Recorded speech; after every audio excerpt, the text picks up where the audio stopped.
Tim Mitchell. I've seen Scientology documentaries in the UK that point to individuals suffering from complete financial neglect to maintain courses in an attempt to reach clear. One man, an astrophysicist, gave his car and flat to the organization because he couldn't afford either. He then had to contend with org members living in his house and driving his car. How is this possible? How do potential millionaires give millions to attain clear where that money could have set them up for life as potential Forbes 100 contestants? What is in this set of programs that creates such irresponsibility? Well, Tim, it's a funny thing because the question really brings to mind for me simply the fact that values, ideas of what's important, priorities are so individual from one person to the next. And we really seem to lack a tolerance or understanding of how this really works. Like kind of at a mechanical level almost. We can generally say, hey, people are going to have different ideas, be tolerant, But if you really want to understand how it is that somebody, in answer to your question, how could somebody so violate what you see as normal, regular behavior and go running off in what looks like the other direction and you can't do anything but conclude that they must be a madman, because who would give up their house, give up their car, let people sleep there, all to pursue, some state of existence called the state of clear? Why would somebody do that? That sounds absolutely insane. Where I'm going with this is that to that person, they're not looking at the world the way you are at all. Their world is totally different from yours. And by that, I mean they live in the same objective world you live in. Same cars, same roads, same houses, eat the same kind of food, use the same kind of showers, etc. All those things are the same. But the way they're looking at the world, the way they actually perceive it and think about it is so different from how you do that you might well have, if you were to mind meld with them for a minute, you might think you are mind melding with an alien. And this is not to say that Scientologists are aliens or something. I'm not implying or saying anything specific about that. I'm trying to point out how different we are from one another in here and how different our perceptions of the world are. And I'm harping on this only because you're so frustrated in your question with how could this be? How could this person be so irresponsible? Well, here's the thing. Okay, I'm totally going to answer your question right now in terms of what this person's looking at or thinking. But I really want to get across to you that from their point of view, from the point of view of the Scientologist, what they're doing and the way they're acting and behaving and the way they're thinking is 100% certainty that what they're doing is the right thing, is the good thing, is the moral thing, is what they absolutely need to be doing in order to fulfill their life goals and get where they want to go and do what they want to do. And that's how they're looking at it, right? They're not crazy. They're not nuts. They're not insane. It's not like that. And from their point of view, they're not even irresponsible. This is really, the conflicting values here are amazing to look at if you look at the mechanics of it, which is why I pointed out. Now, to get to the specifics of why this is, what the person has, how this works is, this person you're referring to is bought into an idea, a goal, a carrot dangling on a stick in front of them that they think they can achieve, which is so amazing to them, so unbelievably awesome, that they're willing to sacrifice material needs and wants in order to achieve it, because they believe that once they've achieved it, the entire world will be their oyster and they'll be able to have anything they want, be anything they want to be, and do anything they want to do. That's how they think about it too. Be, do, have. That's a Hubbardism. So this state of clear that they have been sold, what is it?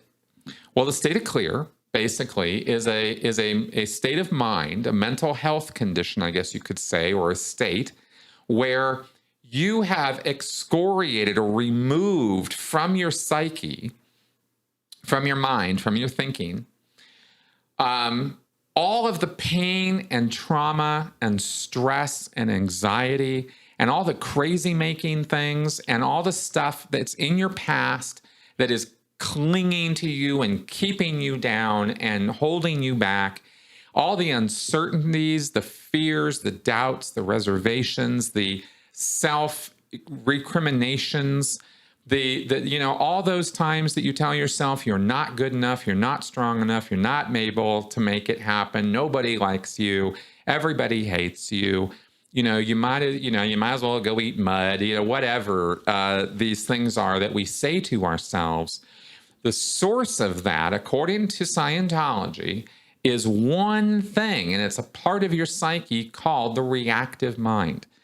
And it sounds very plausible to somebody who has little to no mental health experience or training or understanding. It sounds plausible. Really? There's a part of my mind called the reactive mind that reacts on me? What, really? Well, sure. Have you ever said something you didn't really want to say? Have you ever had thoughts that you wondered where the hell they came from? You ever had voices in your head telling you to do things that are a little disturbing? Or not just have voices in your head at all? Right? Have you ever wondered why you can't succeed the way you want to? Have you ever wondered why it is you get these dark clouds, why you wake up in a bad mood sometimes, even though everything's absolutely fine? It's this thing called the reactive mind. And we not only know it exists, but we have the exact anatomy of it figured out. We've been trying, and this is the Scientologist talking, right? This is the Scientologist, okay?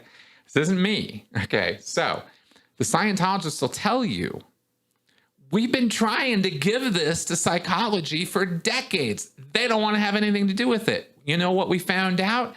They're more interested in hurting you than helping you because they're only in it for the money. We're here to help. We're not making, boatloads of money compared to those guys. They're raking in billions and billions every year. We're barely keeping the doors open.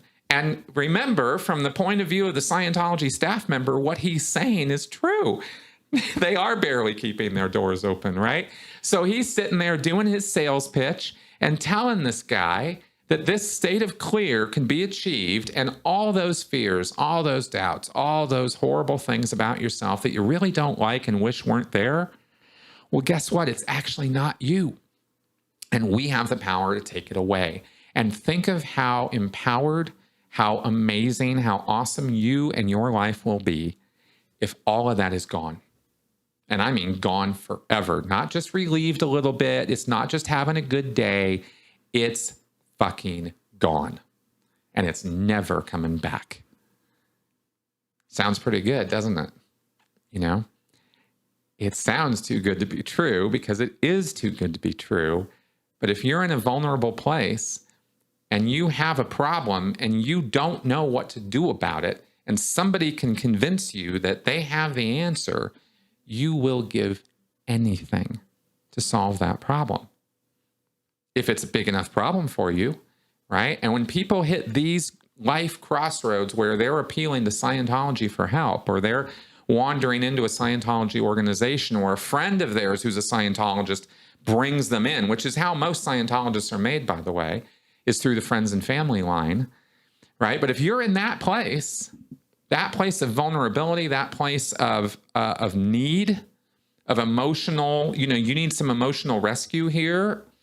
Maybe your life really is in a turmoil. Maybe things really are that messed up and you need a road out of this. And here comes the magic carpet that's going to ride you right out of here. And all you got to do is do what we say, follow our directions, and we'll get you there. Right? And that's how it starts. That's how it starts. Because then you start going, you go, okay, I want this road. I'm going to walk this road. I'm going to do this. And everybody around you suddenly, all these people you've newly met in this group are like, yeah. So your social circle that you've newly found, and here's all these people who care about you, are talking to you about important things that matter to you, and they actually look like they care. And maybe no one else around you does.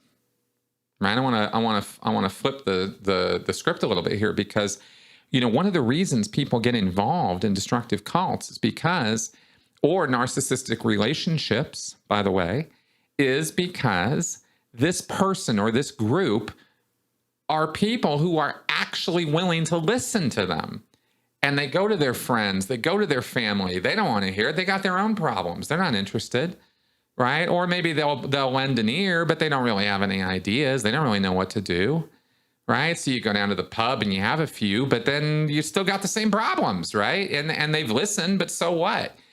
Here's a group of people who are saying, not only do I care and I'm listening to you and I get it, man, but I got the solution. I got a way out. I can tell you how to get out of this situation. So anyway, I'm probably overdoing this horribly, but I just want to get across like the level of intensity of what these people encounter when they walk into a Scientology church and are really getting the hard sell, right? If you really go in there and you're looking like you need help and you're reaching, they'll take you and they'll pull you right in.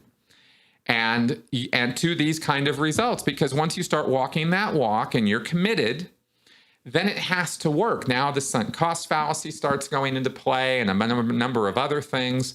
And you just start walking that walk. And the walk is not difficult to start with. It's not hard at the beginning. You go into auditing. It's all very simple. You answer questions. You get some relief. People are listening to you. And you're just getting more and more into this thing. And it's really not that much money at the start. And these people are so amazing and wonderful. And you're making new friends. And you're really feeling understood. And then gradually, it starts getting more expensive. The hard sell starts getting a bit more intense. You start seeing, that things aren't really necessarily the way they should be, but you keep going anyway. And the story, right? So that's how your friend or this person you mentioned here, the astrophysicist, right? That's how that happens. What is said to the person exactly will change from one person to another. What the person's emotional needs are might change from one person to another. The circumstances that bring them to Scientology are going to be different, but the handling they're going to receive and the things they're going to be told in a general sense and the way the emotions are manipulated in a broad way are very much same from one person to the next. And that's what I've tried to describe here. And I really hope I got it across. And I hope I didn't go too pedantic or anything there, or I hope I got my point across. So anyway, thanks for asking.